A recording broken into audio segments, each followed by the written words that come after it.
Ella, you're having a party. How's planning going?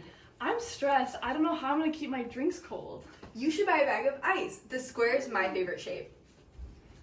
No, the hemispherical ice melts slower. Square ice has a higher surface area, and with increased surface area comes faster heat transfer, so square ice melts faster. Let's test it out! We started by pouring 30 milliliters of water into the ice molds. This made a hemisphere with a diameter of 4.5 centimeters and a rectangular prism with 4.5 centimeters by 4.5 by 1.5 centimeter dimensions.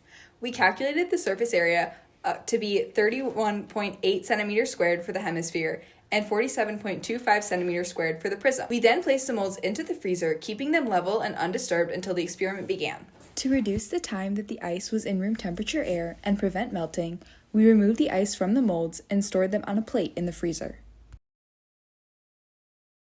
We used a styrofoam cooler lid to simulate an insulated surface so conduction to the bottom of the ice was negligible.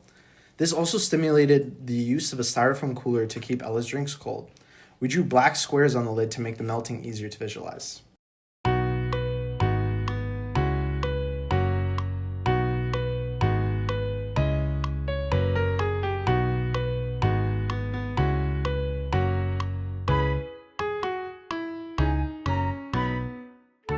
This can be modeled using Newton's law of cooling, where the rate of heat transfer depends on the total surface area of the object being observed.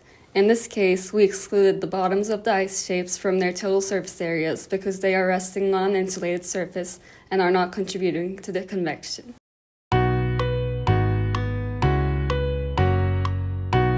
Engineers constantly exploit surface area to control heat transfer. Thin metal fins on electronics, heat sinks, car radiators, and HVAC coils massively increase the area exposed to air so components can dump heat faster without becoming huge. In power plants and chemical processes, shell and tube and plate heat exchangers pack large surface area into compact volumes to efficiently transfer heat between fluids.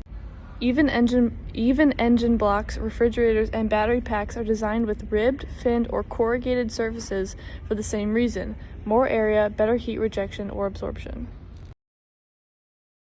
To help the melting process, we held a space heater with a temp of 90 degrees Fahrenheit, 0.3 meters from the surface of the ice.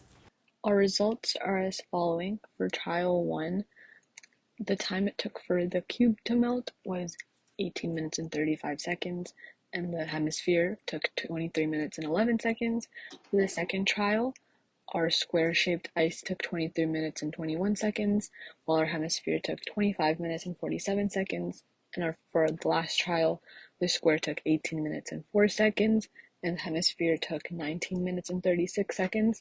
All of these trials support our hypothesis because the square-shaped ice had a relatively higher surface area in comparison to the hemisphere, thus had higher exposure to convective heat transfer through air, indicating that an ice with a higher surface area will melt faster. In order for our data to be accurate, we tried to reduce error as much as possible.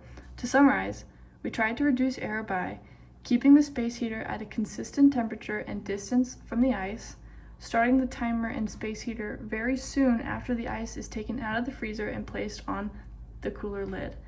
We also took the ice out of the molds and quickly put the ice back into the freezer. This minimized the amount of time the ice spent out of the cold environment and not under the hot heater. Hey Alan, have a drink! Oh my god, it's so cold! How did you do this? It's the hemispherical ice.